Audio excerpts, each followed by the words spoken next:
ఎవరి ప్రాణాలు తీయడానికైనా వెనకాడదు. తెలుసు మావయ్య. తను సుమిత్ర తన సొంత కూతురు కాదు కాబట్టి మ్యాచ్ అయ్యే అన్ని శాంపిల్స్ తనవి కాదని తనకు తెలుసడు. తను బయటపడకుండా ఉండటానికి ఒకటే దారి, వదిని లేకుండా చేయడం. కడుపుతో ఉన్న మనిషిని చంపాలనుకున్న వాళ్ళకి పెంచిన తల్లి ఒక లెక్క. వీళ్ళకి జాలి, దయ, ప్రేమ ఏమీ ఉండవు. అడవిలో జంతువులా బతుకుతూ ఉంటారు. అల్డు వాళ్ళని నీలాంటోడే దారిలో పెట్టాలి.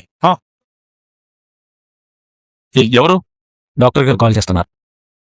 చెప్పండి డాక్టర్. మీ మామయ్య గారు హాస్పిటల్కి వచ్చారు. జోష్న రిపోర్ట్స్ అడుగుతున్నారు. ఏం చెప్పారు? ఏం చెప్పాలో తెలియక రిపోర్ట్స్ మెయిల్ చేస్తాను, చాలా టైం పడుతుంది అని చెప్పాను. ఆయనే ఉన్నారు. వీలైనంత త్వరగా రిపోర్ట్స్ కావాలి అని అడుగుతున్నాడు. నాకేం చేయాలో అర్థం కావట్లేదు కార్తీక్. రిపోర్ట్స్ ఇవ్వకపోతే ఆయన మళ్ళీ వస్తారు. ఆయన్ని చూస్తుంటేనే భయమేస్తోంది. ఒక ప్రాణం కాపాడటం కోసం నా వంతు సహాయం చేయాలి అనుకున్నాను, కానీ నా వల్ల కావడం లేదు. ఈ ప్రెషర్ని నేను తట్టుకోలేను. ఏం చేయమంటావో చెప్పు కార్తీక్. రిపోర్ట్స్ పంపించేయండి. కార్తీక్, మీరు వినది నిజమే డాక్టర్. రిపోర్ట్స్ పంపించేయండి. Are you sure? మా కారణంగా మీరు బాధపడడం కరెక్ట్ కాదు డాక్టర్. రిపోర్ట్స్ పంపించేయండి. ఓకే కార్తీక్. కార్తీక్ రైట్ డెసిషనే తీసుకున్నాడు. మంచి నిర్ణయం తీసుకున్న వాళ్ళు. ఇంక నేను చెప్పాల్సిన అవసరం లేదు. నిజం ఆధారాలతో సహా తెలుస్తుంది. మావయ్య, రిపోర్ట్స్ పంపడంతోనే పూర్తి కాలేదు. మనం ఇంకా చాలా చేయాలి. ముందు ఇంటికి వెళ్దాం పద. నేను రానలుడు, నువ్వు వెళ్ళు. రేపు నీతో పనుంది. ఫోన్ చేస్తాను, లిఫ్ట్ చేయ మావయ్య. నువ్వు యుద్ధానికి సిద్ధమయ్యావని అర్థమవుతుందలుడు. All the best. మనం రేపు మాట్లాడుకుందాం మావయ్య. మనం చేయాల్సింది చాలా ఉంది.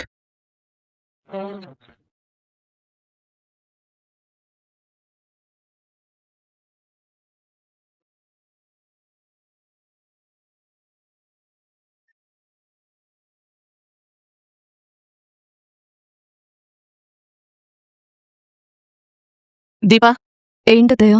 మరా ప్రమిదలు, కొబ్బరికాయలు ఏం చేయమంటావు? ఏం ప్రమిదలు? నీ పేరు మీద గుళ్ళ పూజ చేయించాలని మీ అత్తగారు ప్రమిదలు, కొబ్బరికాయలు తెప్పించారు కదా, అవి. నువ్వేమో గుళ్ళేదు, పూజలేదు అని మొహం మీద చెప్పేశావు. ఇప్పుడు వాటిని ఏం చేయమంటావు? మూట కట్టి పక్కన పెట్టమంటావా, లేదంటే గుళ్ళ దీపాలు వెలిగిస్తావా? నువ్వెన్నిసార్లు అడిగినా దీప చెప్పే సమాధానం మాత్రం మారదక్కా. ఎదుటి వాళ్ళకిష్టం లేని పనులు మనం బలవంతంగా చేయించలేమక్కా. నువ్వంటే నాకేమైనా పగ అత్తయ్య? చూసావక్కా, దీప నాతో ఎలా గొడవ పడుతుందో. దీన్ని గొడవంటారా అత్తయ్య? నువ్వాగవే. మాటకి మాట తెగించడం అంటే మంటల్లో పెట్రోల్ పోయడం లాంటిదే. ఇంకది చల్లారదు. చెల్లెమ్మా, నువ్వు చెప్పు, వాటిని చేయమంటావు? పూజలు చేసుకునే వాళ్ళు చాలా మంది ఉంటారక్కా. ఎవరికైనా ఇచ్చేసే. ఆ కొబ్బరికాయలు అమ్మవారికే కదా కొంది. నువ్వే గుడికెళ్ళి కొట్టేసిరా. అవసరం లేదులేమ్మా. మరేం చేయమంటావురా? ఇంట్లోని కొట్టి కొబ్బరి చట్నీ చేయమంటావా? నువ్వు కొబ్బరి చట్నీ కాకపోతే పల్లీల చట్నీ చేయమ్మా. కానీ దేవుడి కోసం తెప్పించిన సామాన్ మాత్రం అలాగే ఉంచు. ఎందుకు? వాటిని రోజు చూస్తూ బాధపడ్డానికా? కాదు, గుడికి తీసుకెళ్ళటానికి. దీప రానంటుంది కదరా. అది నిన్న, ఈరోజు కాదు. ఓహో, తారీఖులతో పాటు అభిప్రాయాలు కూడా మారుతున్నాయన్నమాట. జీవితాలే క్షణానికో రకంగా మారిపోతున్నాయి. ఇక ఆలోచనలు, అభిప్రాయాలు ఎంత? మరి ఈ రోజుకి మారిన అభిప్రాయం ఏంటో? రేపు దీపా నేను గుడికెళ్తున్నాం. రేయ్, మీరిద్దరూ వెళ్ళవేంట్రా? మేం కూడా వస్తాం. లేదులేమ్మా, నువ్వు మొక్కుకుంది మా సంతోషం కోసమే కదా, అందుకే మేమే వెళ్తాం. ఈ ఇంట్లో అందరూ స్వతంత్ర అభ్యర్థులు కదా. అవతలి వాళ్ళ అభిప్రాయాలు కూడా తెలుసుకో, లేదంటే నీకు మాట పోతుంది. నా భార్య నా మాట కాదందమ్మా. కావాలంటే అడుగు. ఏం దీపా, మీ ఆయన మాటిచ్చేశాడు, మరి నువ్వేమంటావ్? ఇద్దరి మాట ఒకటే అత్తయ్య. చెల్లెమ్మా, విన్నావా? ఇది నా మేనకోళ్ళంటే. సంతోషం అక్కా. మొత్తానికి ముత్యాలమ్మవారు శాంతించారు. దీనికి పూనకం వస్తే భద్రకాళి కాని, లేదంటే అన్నపూర్ణే. మేం కోరుకునేది కూడా ఆ ఒక్క రూపాన్నే. ఇప్పుడు నువ్వు ఎంత సంతోషంగా ఉంటే పుట్టబోయే బిడ్డ అంత ఆరోగ్యంగా ఉంటుంది దీపా. ఇంటి పట్టున ఉండకుండా అన్ని బరువులు మీదేసుకుని తిరుగుతున్నారని నేను మిమ్మల్ని కోపడతానే కాని మీరు బావుండడం కంటే నాకు కావాల్సింది ఏముంది చెప్పండి. నువ్వు కోరుకున్న విధంగా జరిగే రోజు వచ్చేసిందమ్మా. రేపు ఉదయం సూర్యుడు ఆకాశంలోనే కాదు, మన జీవితాల్లో కూడా ఉదయించబోతున్నాడు. బావ ఇండైరెక్ట్ గా నాకేదో చెప్పబోతున్నాడు. గుడికి ఎందుకు వెళ్దామంటున్నాడు? ఏదో జరిగింది. నీ గురించి ఆలోచించి నేను నిర్ణయం తీసుకున్నా. నాకు తెలిసి ఇప్పటికే మావయ్యకి రిపోర్ట్స్ వెళ్ళే ఉంటాయి. రెస్టారెంట్ గురించి శ్రీధర్ చూసుకుంటాడు దశరథ. నువ్వు పూర్తిగా సుమిత్రను చూసుకో. జోష్న మీ కన్న కూతురు కాదనుకుంటున్నారా? సారీ దశరథ్ గారు, ఇప్పుడు మీ చేతికి ఇవ్వలేను. ఇప్పుడు నేను వేరొకరికి ఆపరేషన్ చేయాల్సి ఉంది. అదైన తర్వాత రిపోర్ట్స్ అన్ని మీకు మెయిల్ చేస్తాను. దశరథ, నాన్నా, నేను నీతోనే మాట్లాడుతున్నాను. నేను వింటున్నాను నాన్నా. లేదు, ఏదో ఆలోచిస్తుండు. ఏంటది? నా అనుమానం అంతా జ్యోత్స్న మీదే. రిపోర్ట్స్ వస్తే గాని నేను నీతో ఏమీ చెప్పలేనన్నా. దశరథ, 1 minute నాన్నా. చెప్పండి. రిపోర్ట్స్ మెయిల్ చేశాను, చెక్ చేయండి. ఓకే. ఎవరు? డాక్టర్ గారు కాల్ చేశారు నాన్నా. సుమిత్రకి టాబ్లెట్స్ జాగ్రత్తగా వాడమని చెప్పారు, అంతే. సరే, జాగ్రత్తగా చూసుకో.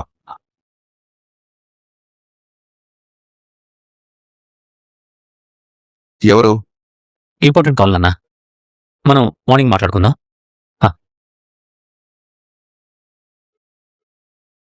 రిపోర్ట్స్ వచ్చాయి మావయ్య. డాక్టర్ గారు చెప్పారా? నేనే రిపోర్ట్స్ నీకు పంపించమని చెప్పాను. అంటే రిపోర్ట్స్లో ఏముందో నీకు తెలుసన్నమాట. తెలుసు మావయ్య. మరి శాంపుల్ మ్యాచ్ అయిందని ఎలా చెప్పావు? మార్నింగ్ గుడికి రా మావయ్య, అన్నీ అక్కడ మాట్లాడుకుందాం. అసలు ఈ ఇంట్లో ఏం జరుగుతోందిరా? ఏం జరుగుతుందో నీకు అన్ని వివరంగా రేపు గుడిలో చెప్తాను మావయ్య. ఏం చెప్తావురా? శాంపుల్స్ మ్యాచ్ అవ్వలేదంటే నా భార్య బతకదనే కదా అర్థం. అత్తని తన కూతురే కాపాడుకుంటుంది. ఎలా? అన్నీ తెలుస్తాయి మావయ్య, కానీ ఇప్పుడు కాదు. ఈ ఒక్క రాత్రి గడవని అన్ని బరువులు ఒకేసారి దింపేసుకుందాం. అన్ని ప్రశ్నలకి ఒకేసారి సమాధానాలు చెప్పేసుకుందాం. మనం రేపు గుళ్ళో కలుస్తాను అన్న విషయం మా ఇద్దరికీ మాత్రమే తెలియాలి. అలాగేరా, ఉంటాం మావయ్య. Good night.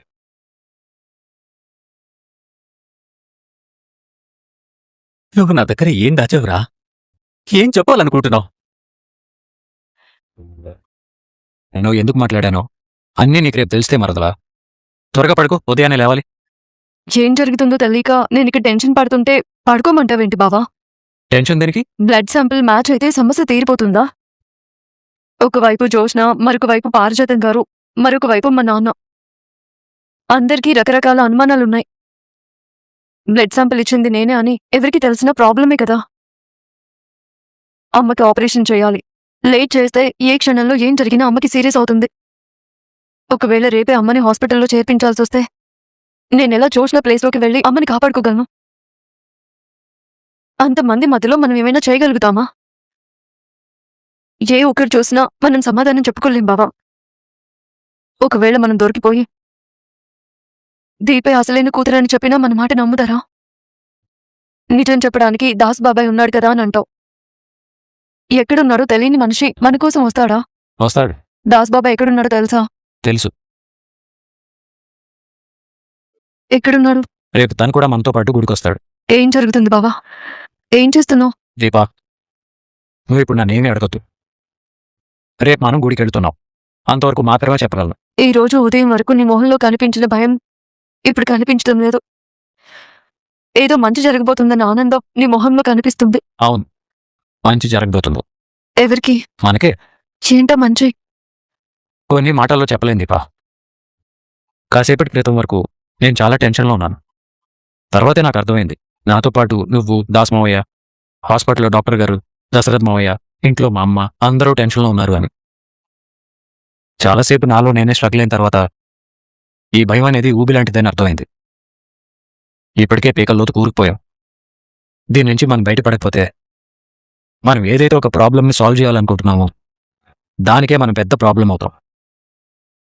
ఇక మన బిడ్డంటావా, అది భూమి మీదకి రాకముందే నీకు తల్లి రుణం తీర్చుకునే అవకాశం ఇచ్చి తను నీ రుణం తీర్చుకోబోతుంది.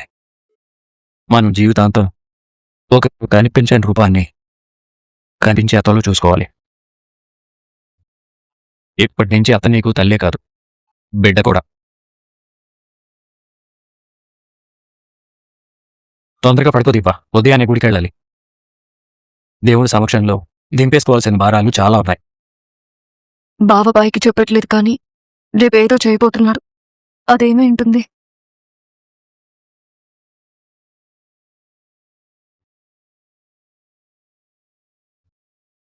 ఓ కొత్త వెలుగుని తీసుకొస్తాను.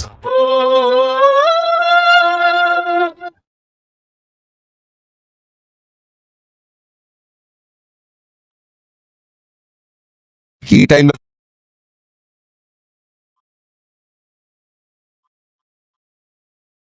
ఎంత సంతోషంగా ఉన్నానో తెలుసా? మళ్ళీ నీ పెళ్లి చూస్తానని, నీ పిల్లలతో ఆడుకుంటానని నాకు నమ్మకం కలిగింది. నేనే ఇంత సంతోషంగా ఉంటే నాకీ సంతోషాన్నిచ్చిన నువ్వెంత సంతోషంగా ఉండాలి? నువ్వు పుట్టినప్పుడు ఏం జరిగిందో నేనెప్పుడైనా చెప్పానా? నువ్వు పుట్టిన తర్వాత చాలాసేపటి వరకు నేను స్పృహలో లేను. ఆ టైంలోనే బిడ్డల్ని మార్చారు.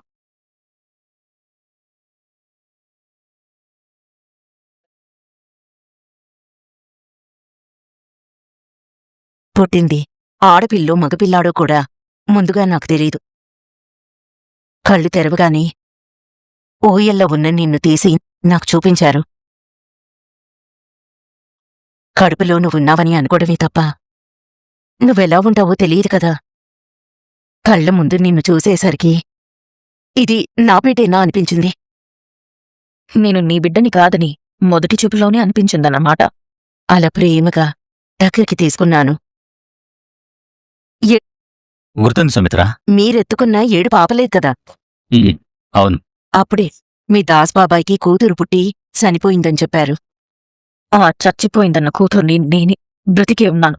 అదేంటో విచిత్రం. పారిజాతం అత్తయ్యగారి చేతుల్లోకి వెళ్ళగానే 7 పాపేశావంట. ఉన్న అనుమానానికి సుమిత్ర మాటలు తోడవుతున్నాయి. రేపటి వరకు నేను ఈ టెన్షన్ తట్టుకోలేను. ఈ రాత్రికి కార్తీక్ నాతో ఏం చెప్పాలనుకున్నాడో చెప్పేస్తే బాగుండేది. నేను పారిజాతం మనవరాలి కదా, అందుకే ఆవిడ చేతుల్లోకి వెళ్ళగానే 7 పాపేశాను. నువ్వేంటో నాకు తెలియాలి జ్యోత్స్నా. నేనేంటో ఎప్పటికీ ఎవరికీ తెలియకూడదు. ఆ తర్వాత ఏమైందంటే నేను సుమిత్ర, ఇప్పటికే చాలా లేట్ అయింది. టాబ్లెట్ వేసుకుని పడుకో. నాకు నీరసమేం లేదండి.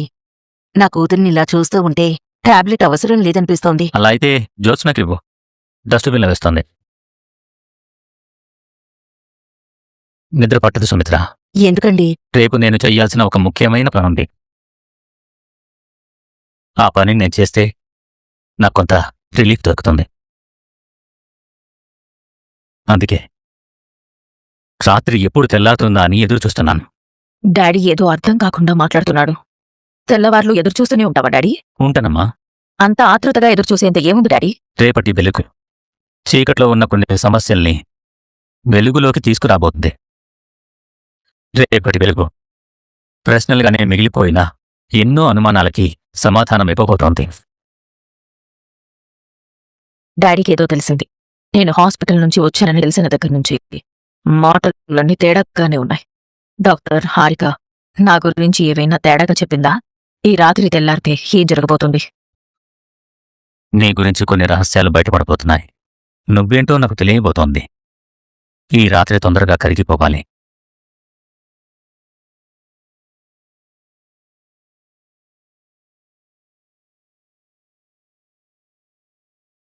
నిన్నటి నుంచి ఇప్పటి వరకు జరుగుతున్న ప్రతిదీ ఏదో కల్లో జరుగుతున్నట్టు ఉందిరా.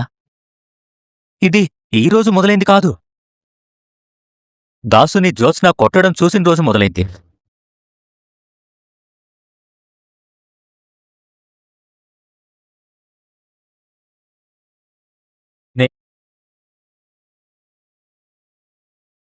ఆడుకుంటూ అల్లరి చేసే నా కూతురికి నా తమ్ముళ్ళంటే దాసుని చంపాల్సిన అవసరం ఏంటి? కానీ ఎందుకో జ్యోత్స్నని నేను అడగలేకపోయాను. దాసు చెప్పిన తర్వాతే నేను నిజమేంటో తెలుసుకోవాలనుకున్నాను. కానీ ఏమైందో తెలీదు. గతం గుర్తొచ్చిన తర్వాత దాసుకన్నీ గుర్తున్నాయి. ఒక్క జ్యోత్స్న చంపాలనుకున్న విషయం తప్ప. జ్యోత్స్న నిన్నెందుకు చంపాలనుకుందో చెప్పు దాసు. తర్వాత ఏం జరిగిందో చెప్పరా? తర్వాత ఏంటి? ఆ తర్వాత నేను దాసుని ఫోర్స్ చేయలేకపోయాను. శౌర్య మీద దీప మీద అటాక్ జరిగినప్పుడు కూడా దీప ఇంటికొచ్చి జ్యోత్స్నని కొట్టింది. నా బిడ్డ నీకేం అన్యాయం చేస్తుంది చెప్పు. అంటే దీప అనుమానం కూడా జ్యోత్స్న మీదే. అప్పుడు పైకి నేను చెప్పలేదు కానీ నాక్కూడా జ్యోత్స్న మీదే అనుమానం వచ్చింది. ఆ తర్వాత ఎప్పటికప్పుడు జ్యోత్స్న ప్రవర్తనని గమనిస్తూనే ఉన్నాను. నేను నా కూతుర్ని అనవసరంగా అనుమానిస్తున్నానే అని ఒక్కసారి కూడా అనిపించలేదు. శాంపుల్స్ మ్యాచ్ అవ్వలేదని అందరూ షాక్లో ఉంటే జ్యోత్స్న మాత్రం ఇది నాకు ముందే తెలుసు అన్నట్టే సైలెంట్గా ఉంది. కానీ శాంపుల్స్ మ్యాచ్ అయ్యాయి అన్నప్పుడు షాక్ అయింది. నాకు జ్యోత్స్న మీద ఉన్న అనుమానాలు పెరిగిపోయాయి. నిజమేంటో నేను తెలుసుకోవాలని డాక్టర్ని కలిశాను. కానీ తప్పు రిపోర్ట్స్ పంపించింది. తరువాత నువ్వు ఫోన్ చేసి నీ డౌట్స్ అన్నీ క్లియర్ చేస్తాను, రేపు గుడికి రా మావయ్య అన్నావు. రాత్రంతా నాకు నిద్ర పట్టలేదురా. ఎప్పుడు తెల్లారుతుందోనని ఎదురు చూశాను. అసలు ఏం జరుగుతుందిరా ఇక్కడ? మ్యాచ్ అవ్వని జ్యోత్స్న బ్లడ్ శాంపుల్స్ మ్యాచ్ అయ్యాయని డాక్టర్ గారు ఎందుకు చెప్పారు? ఈ రిపోర్ట్స్కి నీకు సంబంధమేంటి? డాక్టర్ గారి తరపున నువ్వెందుకు మాట్లాడుతున్నావు? అసలు రిపోర్ట్స్ చూస్తే జ్యోత్స్నకు మాకు సంబంధం లేనట్టే ఉంది. అదే నిజమైతే అత్తని నీ కూతురు కాపాడుతుంది అని నువ్వు ఏ ధైర్యంతో చెప్పావురా? ఏ ఆధారంతో చెప్పావు? జ్యోత్స్న గురించి ఆ రిపోర్ట్స్ గురించి నీకు ముందే తెలుసుంటే నా దగ్గర దాచి అబద్ధాలు చెప్పాల్సిన అవసరం నీకేంటి? అసలు చెప్పరా, ఏం చెయ్యాలనుకుంటున్నావు? నేను వివరాల గురించి ఆరా తీయకుండా ఆపరేషన్కి వెళ్ళుంటే మీరందరూ కలిసి నా భార్యను చంపేసేవాళ్లేగా.